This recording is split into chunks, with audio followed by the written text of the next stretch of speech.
జై శ్రీరామ్. అందరికీ నమస్కారం. వెల్కమ్ టు న్యూస్ అఖండ. నేను మీ కస్తూరి శ్రీధర్. మిత్రులారా, రాజస్థాన్ పోలీసులో జిహాదీ గాళ్ళందరినీ కూడా ఎరగదీశారట్టే. సరే, ఇంతకు అసలు ఏం జరిగింది అనేది ఈ న్యూస్ ద్వారా చెప్పే ప్రయత్నం చేస్తా, ఓకేనా? జైపూర్ అనేది రాజస్థాన్ రాష్ట్రం యొక్క ముఖ్య పట్టణం, అలాగే రాజస్థాన్ రాష్ట్ర రాజధాని కూడా.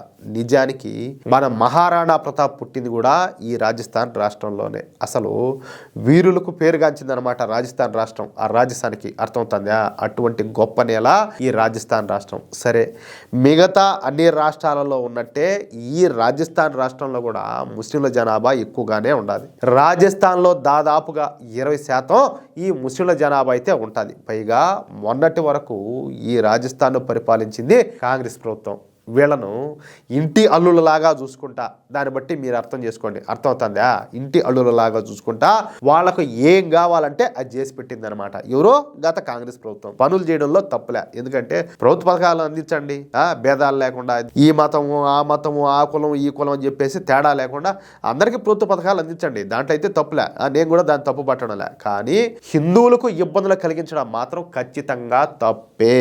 అవునా కాదా? హిందువుల్లో కష్టపెట్టే పనులు చేస్తా ముస్లింల ఓట్ల కోసం ఈ సంతుష్టీకరణ రాజకీయాలను కాంగ్రెస్ పార్టీ అయితే చేస్తా వచ్చింది. దీంతో సహజంగానే ఈ జిహాదీగాళ్లలో కొంత అహంకారం. ఎందుకంటే మాదే ఉండదురా, మళ్ళీ యూనిటీ ఎక్కువ, మనమందరం ఈ రోడ్ల మీద పడినామంటే ఆటోమేటిక్గా ప్రభుత్వాలు దిగి వచ్చాయి, చచ్చినట్టు మనం సపోర్ట్ చేస్తాయి అని చెప్పి ధీమా అనమాట. అలాగే ఈ ఆధిపత్య ధోరణి పెరిగింది. ఇక ప్రతి విషయంలో కూడా తాము చెప్పినట్టే జరగాలని చెప్పేసి ఈ జిహాదీ గాళ్ళు అయితే కోరతారనమాట. ఎవరైనా సరే తమ మాట వినాల్సిందేనని, తాము చెప్పినట్టు నడుచుకోవాల్సిందేనని చెప్పేసి బహిరంగంగా స్టేట్మెంట్లు అయితే ఇస్తారు. ఎందుకంటే వాళ్ళకి ఆ మాదిరి ఉండాలి. మన ముండమోపులు ఉన్నారు, సన్నాసం ముండా కొడుకులు. మన వాళ్ళకి ఐకమత్యలా బొచ్చులే ఏమీలే, ఇలా బతుకు జడ, వీళ్ళకి ఎంతసేపుటికి డబ్బులు వెనకాల మాట సరిపోతుంది. ఇంకొంతమంది ఏమో ఈ రీల్స్ పిచ్చిలోను ఈ కథల్లోనూ ఉండారు. ఏం చేస్తాము? దౌర్భాగ్యం. కనీసం దేశం ఎట్టుండదు, ధర్మం ఏమవుతుంది, మన సమాజం ఎట్టబోతుంది, పట్టించుకునే పరిస్థితులు కూడా లేకపోతుంది.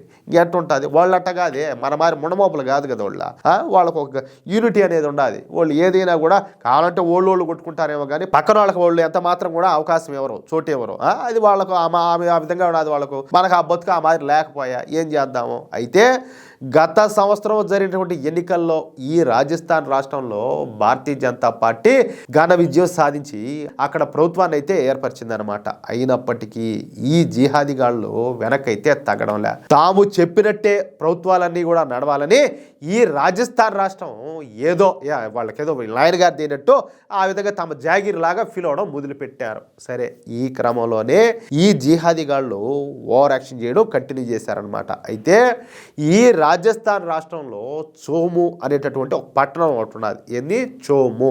ఈ పట్టణం జైపూర్ నగరానికి వాయువ్యంగా ఒక 20 మైళ్ళ దూరంలో ఉంటుందన్నమాట. ఈ చోము అనే పట్టణంలో ఒక మసీద్ అనేది ఉండింది. ఈ మసీద్ సరిగ్గా కమర్షియల్ స్ట్రీట్లో ఉంటుందన్నమాట. అంటే ఈ మసీదు ఉన్నటువంటి ప్రాంతంలో షాపులన్నీ కూడా ఎక్కువగా ఉన్నాయి. ముఖ్యంగా ఈ మసీదుకు ఎదురుగా పెద్ద సంఖ్యలో షాపింగ్ కాంప్లెక్స్లు కూడా ఉన్నాయి. అయితే ఈ మసీదు యాజమాన్యం అవేవి కూడా పట్టించుకోకుండా ఆ మసీదుకు ఎదురుగా ఉన్నటువంటి రోడ్డును అంతా కూడా ఆక్రమించి, చూడండి ఆ దారిని చూడండి, అక్కడ సరిహద్దులుగా రాళ్లంతా కూడా ఏర్పాటు చేశారు. ఏం చెప్పాలా? రోడ్డును ఆక్రమించేశారంట.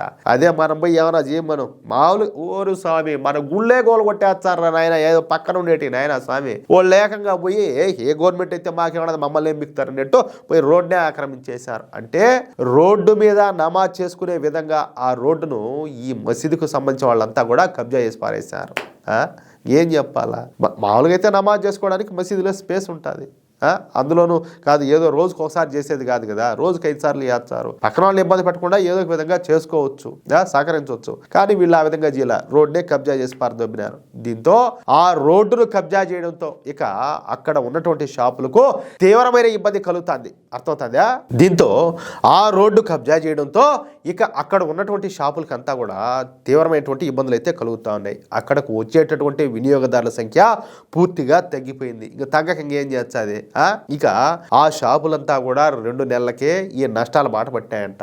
దీంతో ఇక ఆ షాపుల యజమానులు పోయి పోలీసులతో వాళ్ళ బాధనంతా కూడా మొరపెట్టుకున్నారు. నాయన ఈ విధంగా ఉన్నది పరిస్థితి, మాకు వ్యాపారాలు జరగడం లేదు, ఏది మాకు కర్మ అని. దీంతో రాజస్థాన్లో ఉండేది వచ్చేసి భారతీయ జనతా పార్టీ ప్రభుత్వం కావడంతో పోలీసులు కూడా చర్యలు తీసుకోవడానికి ఇంకా వాళ్ళు కూడా సిద్ధమైపోయినారు. ఇక పోలీసులు ముందుగా ఈ మసీదు యాజమాన్యంతో చర్చలు అయితే జరిపినారు సానుకూలంగా. సరే, ఈ సానుకూల వాతావరణంలోనే ఈ చర్చలన్నీ కూడా జరిగినాయి. పోలీసుల రిక్వెస్ట్కు ఈ మసీదు యాజమాన్యం కూడా ఒప్పుకొని అక్కడ ఉన్నటువంటి ఆ రాళ్ళను తీసేయడానికి కూడా అంగీకరించారు. షబాష్, మంచిదే, మంచి పని చేశారు. పోలీసుల సమక్షంలోనే ఆ రాళ్ళను అయితే తీసేశారు. అంతవరకు బాగానే ఉన్నది. అయితే మొన్న శుక్రవారం రోజున అర్థమవుతుందా, మొన్న శుక్రవారం రోజున మళ్ళీ ఆ రోడ్డు మీద ఇనుప గ్రిల్స్ అయితే ఏర్పాటు చేశారంట. అంటే తాత్కాలికమైన రాళ్ళను తీసేసి ఏకంగా ఇనుప గ్రిల్స్ పెట్టేశారన్నమాట. ఈ డ్రామాలు ఎందుకు? సరేలే అని అనడం కానీ, పోలీసుల ముందు ఒప్పుకునేట డ్రామాలు తప్పడం కానీ, ఆ రాళ్ళు తీసేయడం కానీ, డ్రామాలు ఎందుకు అంటాలే? చూడండి ఏం కథో. అక్కడి రోడ్డున ఆక్రమించి షాపులకు ఎదురుగా ఆ ఇనుపు కంచెలన్నింటినీ కూడా ఏర్పాటు చేశారు. దీంతో ఆగ్రహించినటువంటి పోలీసులు వెంటనే ఆ ఇనుపు కంచెను అక్కడి నుంచి తీసేశారు. అంతే. ఇక ఆ సమయంలో ఆ మసీద్ దగ్గర పెద్ద సంఖ్యలో ఈ జిహాదీగాళ్ళంతా గుమిగూడి అంతటితో ఊరుకోకుండా పోలీసుల పైన రాళ్ల దాడి చేయడం మొదలుపెట్టారు. వాళ్ళ శాత వచ్చిన మొదటి విధి కదా అది, రాళ్ల దాడి చేయడము. రావడం ఇంకా అంతా గుమిగూడి ఇక పోలీసుల మీద రాళ్ల వర్షం కురిపించారు. చేతికి దొరికితే తీసుకొని పోలీసుల మీద విచక్షణారహితంగా దాడులు చేశారు. దీంతో వెంటనే స్పందించినటువంటి రాజస్థాన్ బీజేపీ ప్రభుత్వం ఆ మసీద్ దగ్గరకు అదనపు బలగాలను కూడా పంపించింది. జైపూరు, హర్మదా, విశ్వకర్మ, దౌలత్పురా నుంచి పెద్ద సంఖ్యలో పోలీసులు అందరినీ కూడా ఆ మసీద్ దగ్గరికి పంపించారు. అంతే. ఇక పోలీసులు అయితే మామూలు కాదు, వీర విహారం చేసి దొరికిన జిహాదీ గాడిని దొరికినట్టు చెత్తక బాది ఎరగదాన్ని జీపులో గుక్కేశారంటే అక్కడ ఉన్న ఇళ్లలో దూరినటువంటి జిహాదీలలో జుట్టు పట్టుకొని బయటికి లాగి ఎరగదాన్ని మరి పోలీస్ స్టేషన్కు లాక్కొని పోయినారు. అక్కడ ఈ మీడియా ఛానళ్ళన్నీ కూడా లైవ్ టెలికాస్ట్ చేస్తూ ఉన్నప్పటికీ కూడా పోలీసులు ఏ మాత్రం వెనక్కు తగ్గకుండా జిహాదీలందరినీ కూడా పిచ్చి కొట్టుకుంటా తీసుకోపోయినారు. 100 మందికి పైగా జిహాదీలను రాజస్థాన్ పోలీసులు పట్టుకోవడం విశేషం అన్నమాట. చూడండి. ఇక వీళ్ళందరి మీద ఎఫ్ఐఆర్లు రాసి మళ్ళీ ఇంకో కోటింగ్ ఇచ్చారంట. అర్థమవుతుందా? ఇక వీళ్ళని విచారించి మామూలుగా వీళ్ళు చెప్పాలంటే వీళ్ళ అమాయకులు. ఎందుకంటే వీళ్ళకి ఏమి తెలీదు. ఎవడో ఒకడు రెచ్చగొడతాడు, వీళ్ళ మెదడులో గుజ్జుండదు, వాళ్ళు రెచ్చగొట్టారని వీళ్ళు రెచ్చిపోతారు. కానీ వెనకుండేవాడు వీళ్ళది కాదు. సరే, వీళ్ళకైతే పడాలా, అది వేరే విషయం. కానీ వీళ్ళు ఎనకొట్టారు కదా అసలు వాళ్ళకైతే మామూలుగా పడకూడదు. కాబట్టి వీళ్ళ వెనకున్నటువంటి అసలు జిహాదీ మాస్టర్లను పట్టుకుంటామని చెప్పేసి ఈ చోము పట్టణ డిఎస్పీ అయితే తెలియజేశారు. అది విషయమా? చూడండి ఎట్టున్నాదో వాళ్ళకంత మామూలుగా లేదు. పట్టణ పగ్గాలు లేవు. బంగ్లాదేశ్లో చూసినా వీళ్ళదే రాజ్యం, పాకిస్తాన్లో చూసినా వీళ్ళదే రాజ్యం, భారతదేశంలో కూడా మాది హవా నడవాలంటారు. ఎట్ట చేయాలా? మనం ఏమో సెక్యులరిజం గాడిది గుడ్డు ఇట్లా లంగా మాట్లాడుకుంటా మనం బొత్తున్నాం, ముండ బతుకులు బొత్తున్నాం మనం. ఏం చేయాలి? ఇంకా మిత్రులారా, ఖచ్చితంగా ఎవరైతే శాంతి భద్రతలకు విఘాతం కలిగిస్తారో వాళ్ళు ఎవరైనా సరే పడాల్సిందే వాళ్ళకు. ఏమంటారా మిత్రులారా? ఈ న్యూస్ కనుక మీకు నచ్చినట్లయితే ఖచ్చితంగా ఈ న్యూస్ నలుగురికి షేర్ చేయండి. అలాగే ప్రతి ఒక్కరు కూడా మీ యొక్క అమూల్యమైనటువంటి అభిప్రాయాలను కామెంట్ రూపంలో తెలియజేయండి. ఇంకో విషయం ఏంటంటే, ఇంతవరకు మీరు కనుక మన ఛానల్ను సబ్స్క్రైబ్ చేసుకున్నట్లయితే ప్రతి ఒక్కరు కూడా మన ఛానల్ను సబ్స్క్రైబ్ చేసుకోండి, సపోర్ట్ చేయండి ప్లీజ్. జై శ్రీరామ్, జై హింద్.